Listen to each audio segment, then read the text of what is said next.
peran itu diambil berpuluh-puluh tahun oleh guru-guru kita. Peran pengabdian yang tadinya semestinya menjadi peran negara yang diambil oleh guru-guru kita ini perlu mendapatkan penghargaan dan pemuliaan kita semuanya, dan itu semuanya membutuhkan transisi kebijakan. Yang terakhir, kami ingin kita semuanya tidak dalam mencoba menghadap-hadapkan antara entitas guru dengan siswa, karena dua-duanya adalah entitas yang sama di mata saya. Karena itu semangat untuk menghadap-hadapkan guru dan siswa, saya secara pribadi tidak setuju ini. Selalu saja membandingkan output siswa adalah yang terbaik dan dibutuhkan guru yang terbaik dan seterusnya, itu saya kira tidak produktif bagi dunia pendidikan kita. Karena dua-duanya harus kita hargai pada tempatnya masing-masing. Demikian Mas Menteri, beberapa catatan penting dari teman-teman Komisi 10, dan kami berharap Kemendikbud kembali membuka dokumen hasil rekomendasi Panja terkait dengan pengangkatan guru honorer menjadi ASN. Di dalam rekomendasi hasil Panja itu cukup jelas sikap Komisi 10 menyangkut seleksi P3K, terutama pada tahap yang pertama ini. Di situ cukup jelas komitmen kami di Komisi 10 untuk afirmasi ini bisa dimaksimalkan, dan beberapa catatan lain. Demikian Mas Menteri, selanjutnya kami persilahkan. Sebelum kami persilahkan Mas Menteri, kita perpanjang karena waktunya tadi jam 12, ini kurang 5 menit. Kita perpanjang sampai jam 12.30. Kami persilahkan. Terima kasih, Bapak Ketua. Mungkin untuk topik pertama mengenai anggaran, tadi ada beberapa isu mengenai pengalihan. Untuk itu saya ingin ajak Bu Harti, Sekjen, untuk menjelaskan beberapa pengalihan anggaran. Terima kasih Pak Menteri. Bapak Pimpinan, kami laporkan bahwa kami mengusulkan perpindahan sedikit anggaran dari Dirjen Vokasi ke Badan Standar Kurikulum dan Akreditasi Pendidikan. Semua mengenai topik P3K sepertinya sama ya, cuman mungkin aspirasinya agak variatif. Dari ada yang mau meminta afirmasi dari sisi umur, daerah, jenjang waktu, pengabdian, bahkan sampai se-ekstrim semuanya lulusin aja. Nah itu yang kita akan kaji ya. Tapi kenyataannya sekarang tidak mungkin kita tidak ada tes seleksi, dan tidak mungkin kita tidak akan ada suatu minimum passing grade. Jadi itu benar-benar satu-satunya alasan kita bisa sejauh ini adalah karena ada passing grade. Itu persetujuan. Jadi mohon maaf, tapi itu adalah satu negosiasi yang memang bagian daripada alasan kenapa kita bisa mendapatkan ini. Angka 1 juta itu Bapak Ibu adalah angka kapasitas daripada anggaran. Itu adalah angka kapasitas. Target kita sebenarnya bukan 1 juta, target kita adalah sebanyak mungkin yang bisa memenuhi kebutuhan minimum menjadi guru yang layak. Saya ingin sedikit cerita. Saya menyuruh tim saya untuk memprioritaskan program guru honorer ini pada tahun 2020 di pertengahan. Itulah saat kita mulai gencar untuk memprioritaskan ini. Dan kami melakukan itu bukan karena ada tekanan politik. Kami melakukan itu karena pada saat itulah kami mulai keliling-keliling ke daerah. Dan pada saat itulah kita mulai menyadari bahwa guru-guru, salah satu guru-guru terhebat yang saya ketemui, yang saya duduki adalah guru-guru honorer di berbagai macam daerah. Kemarin saya baru di tengah hutan di Jambi dengan 6 guru yang setiap hari itu harus jalan ke hutan karena matic motornya nggak jalan, jadi mereka harus jalan 45 kilo. Kadang-kadang anaknya ada di situ, kadang-kadang tidak di Jambi, mengajar anak-anak rimba. Mereka itu semuanya, 6 dari guru yang saya bicarakan adalah guru honorer. Dengan pengabdian yang luar biasa. Jadi saya ingin sedikit curhat kepada Komisi 10 bahwa alasan kenapa ini penting untuk Kemendikbudristek adalah kita menyadari ada mutiara-mutiara di dalam guru-guru honorer kita yang sekarang tidak menerima layak, yang sangat layak mendapatkan upah yang setara dengan PNS. Bahkan banyak dari guru-guru honorer kita yang ternyata menjadi guru penggerak, bahkan menjadi calon pemimpin. Jadi, kita mendorong ini untuk memastikan bahwa kesejahteraan dan kelayakan itu dua-duanya terpenuhi. Jadi kami menjadikan ini prioritas utama pada saat itu. Guru-guru honorer yang saya ketemui di daerah banyak yang luar biasa, sangat luar biasa. Mengharukan saya, memotivasi saya, dan pengabdian mereka nggak semuanya, memang benar, nggak semuanya bisa diukur dengan tes. Itu saya sangat setuju, nggak semuanya bisa diukur. Tapi kita punya keterbatasan terhadap instrumen yang bisa kita pilih pada saat ini, agar mereka juga, kita bisa mengejar kesejahteraan mereka. Jadinya, untuk itu sekali lagi, saya ingin memperjelaskan dua hal. Pertama, Kemendikbudristek mengambil posisi secara garis besar sama dengan Komisi 10, di mana kita harus perjuangkan afirmasi bagi kelompok-kelompok tertentu di guru honorer. Jadi itu akan kami coba, walaupun itu bukan, terima kasih, walaupun itu bukan sepenuhnya keputusan Kemendikbudristek, tapi kami akan perjuangkan Bapak Ibu, itu janji saya. Ya. Untuk yang kedua adalah, tapi beberapa hal yang harus diklarifikasi. Satu adalah mengenai tes, kita juga, saya cukup kaget waktu mendengar bahwa banyak kali guru honorer bilang tes tryout-nya tidak sama. Saya nggak tahu mungkin pengalaman dari mana bocoran itu biasa diberikan, tapi waktu saya melihat, saya berbicara sama Mas Iwan, kenapa berbeda? Oh, maksudnya yang berbeda itu bukan, waktu saya ngomong, mereka mengira akan diberikan jawabannya. Jadi pertanyaan yang sama. Nah, itu yang mohon anggota Komisi 10 bisa membantu sosialisasi bahwa ini adalah tes serius, bukan tes yang akan kita berikan jawabannya. Yang tryout-tryoutnya itu adalah tes untuk formatnya seperti itu. Ya jelas pertanyaannya akan berbeda. Atau itu akan sama kayak dulu di UN ada keluar-keluar bocoran gelap, ujian sama aja. Itu bukannya kita tidak akan mengakses kemampuan. Jadi mohon maaf, tapi mohon dibantu sama Komisi 10 klarifikasi bahwa tesnya itu yang diberikan tryout adalah kisi-kisi. Seperti ini loh contohnya gitu. Lalu jelas akan ada pertanyaan yang berbeda. Kalau pertanyaan yang sama ya itu bukan namanya evaluasi. Nah, itu mohon diperkenalkan. Bukan topiknya, bukan kompetensinya berbeda, enggak, tapi pertanyaannya harus berbeda. Tapi kita latihan soal dan lain-lain akan kita kembangkan. Belum sempurna pelatihan kita. Udah jelas belum sempurna. Nah, ini pertama kali kita melakukan seperti ini dan terus kita akan menyempurnakan proses dan logistik dan lain-lain di setiap tahap gitu. Mungkin Mas Iwan ingin sedikit mengekspansi dari prosesnya. Silakan. Ya, terima kasih Mas Menteri. Mungkin merespon tadi ada beberapa tanggapan atau pertanyaan terkait dengan mengupayakan kita melakukan lobby-lobby pada Satgas, dan alhamdulillah dapat bantuan.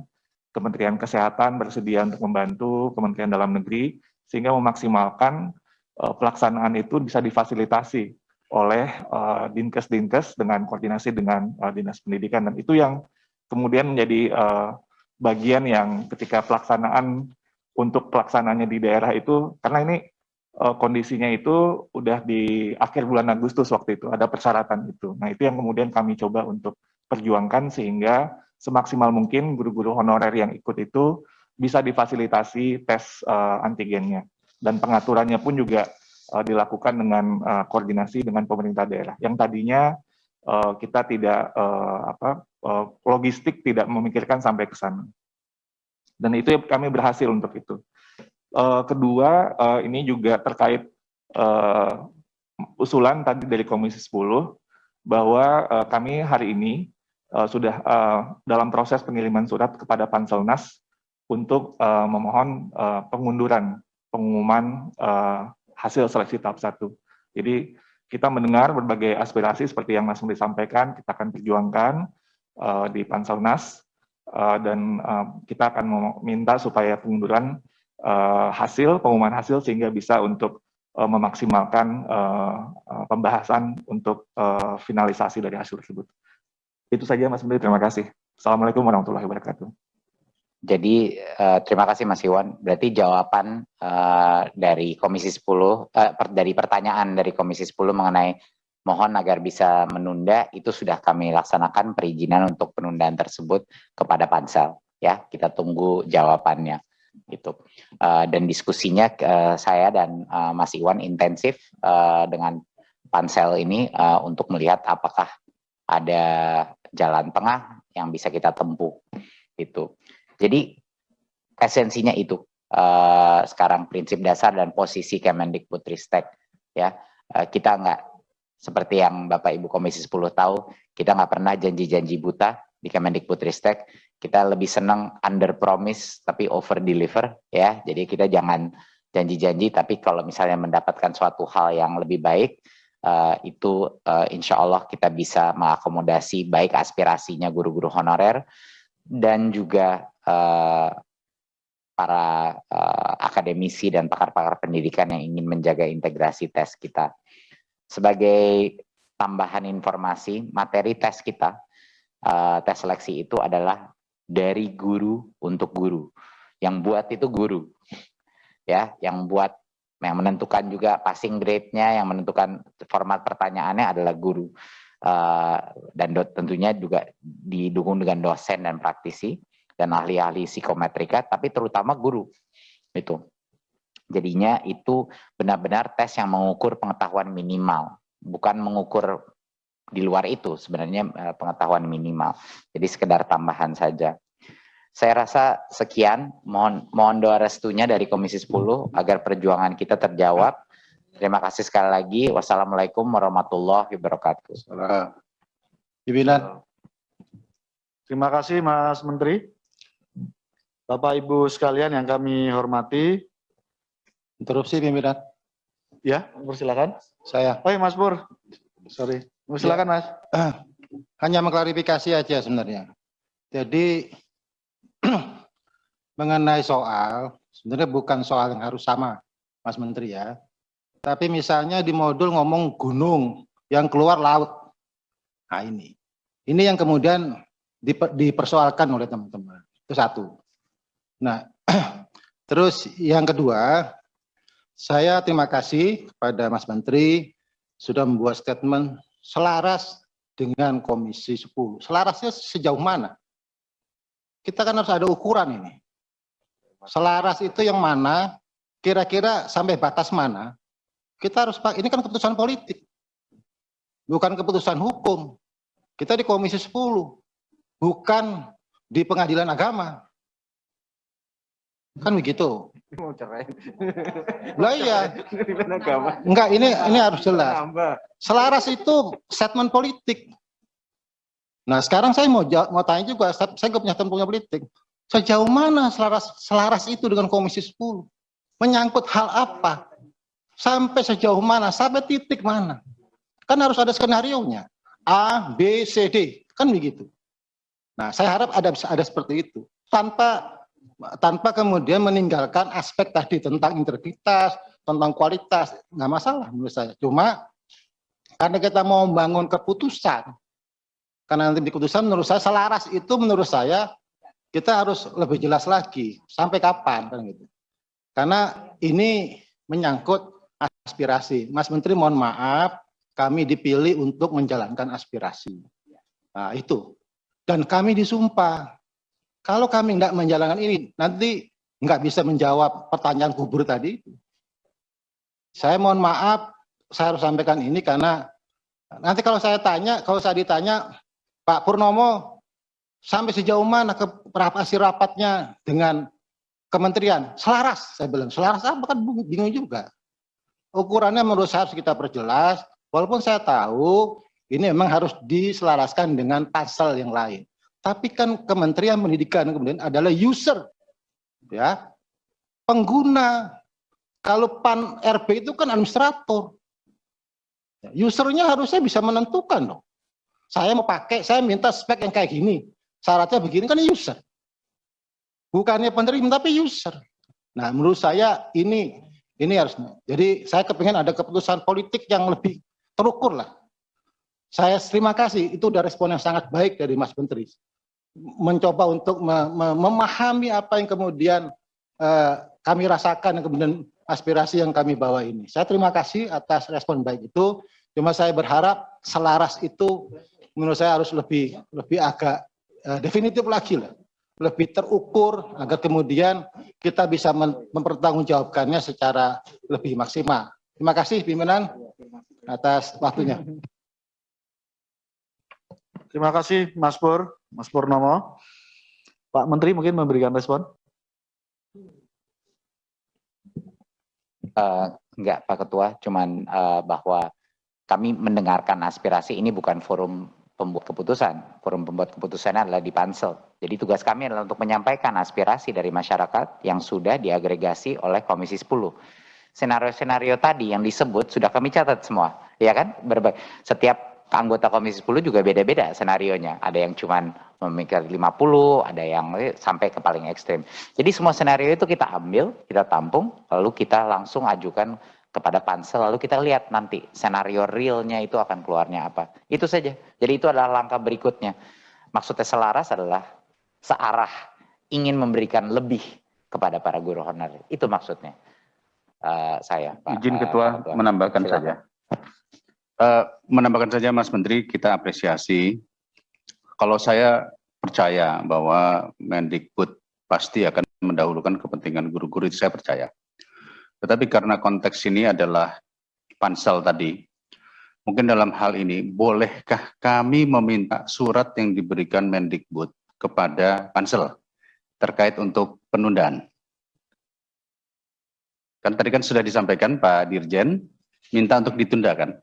Nah inilah nanti supaya kalimat selarasnya Pak Nur, nah ini sudah dilaksanakan oleh Kemendikbud, yaitu berkirim surat agar terjadi penundaan pengumuman sambil melakukan katakanlah renegosiasi atau apapun namanya. Boleh itu ya Pak Iwan ya, kita minta ya. Baik, demikian Pak Ketua, itu tambahan saja. Pak Nur gimana? Ya clear, yang penting nanti di kesimpulan itu ada, muncullah sebagai bagian dari keputusan kita bersama. Oke. Terima kasih Kang Dede, terima kasih Mas Menteri, Mas Purnomo. Bapak Ibu sekalian saya hormati, selanjutnya kita langsung ke laporan singkat. Saya mohon ini untuk dicermati, karena ini masih bahan mentah dari TA, nanti bisa kita diskusikan langsung. Saya akan membacakan terlebih dulu, terkait dengan poin kesimpulan perkembangan seleksi 1 juta P3K. Setelah nanti tuntas dan kita bahas, baru nanti kita masuk pada poin B menyangkut soal penyesuaian RKKL.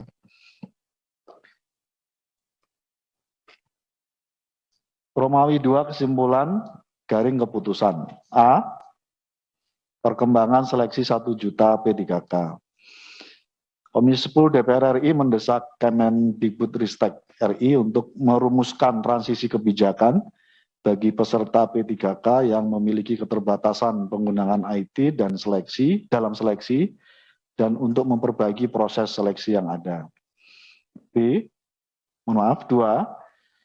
Komisi 10 DPR RI mendesak Kemendikbudristek RI untuk memberikan tambahan nilai atau afirmasi pada nilai kompetensi teknis dengan menambahkan sebagai berikut. Ini masih opsi-opsi ya, nanti kita bahas.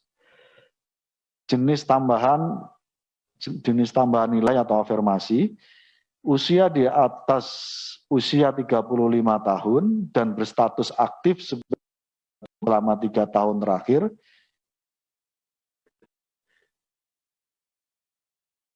berdasarkan Dapodik, jumlah tambahan nilainya 30% sampai 50%.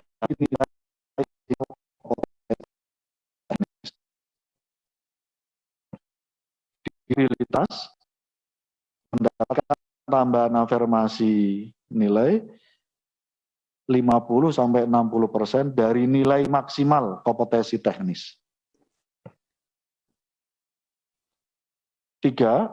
Guru honorer THK 2 yang terdaftar di database BKN dan berstatus aktif sebagai guru selama 3 tahun terakhir, kita usulkan mendapatkan tambahan nilai afirmasi 30-50% dari nilai maksimal kompetensi teknis. 3.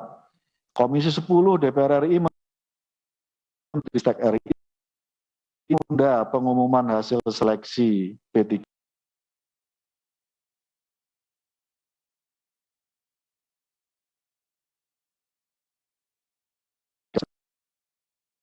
RI memperbaiki kebijakan mengenai nilai ambang batas kompetensi dan kebijakan lainnya untuk seleksi P3K jabatan fungsional guru, antara lain konsistensi standar dan prosedur seleksi, perbaikan kisih soal yang akan diujikan, rasio jumlah soal dan rencana waktu mengerjakannya.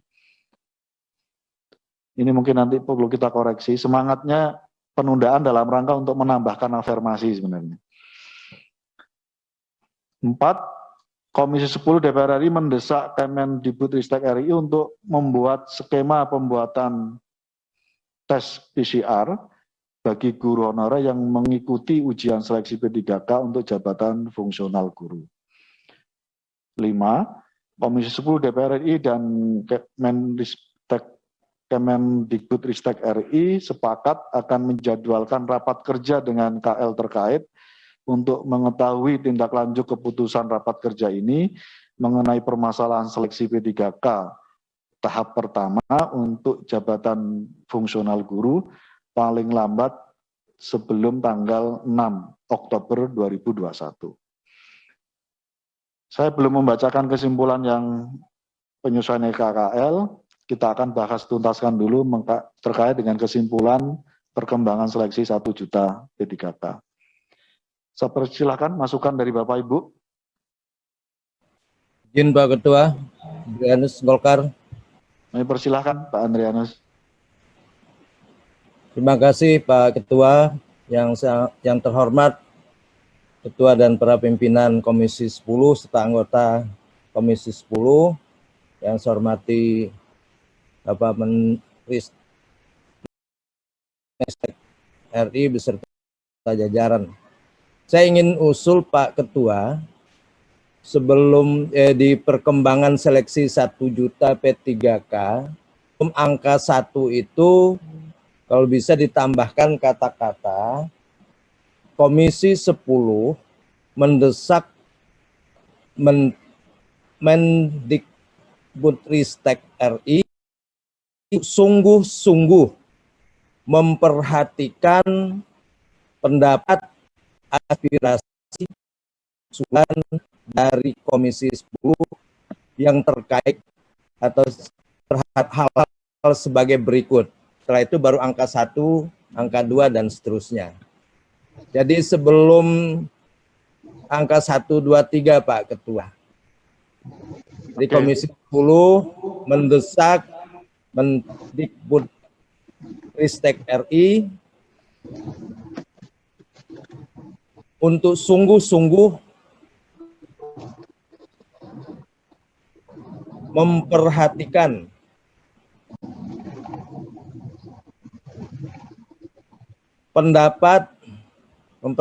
pendapat, aspirasi, ya masukan boleh, pendapat, aspirasi, dan masukan dari anggota dari Komisi 10 sebagai berikut.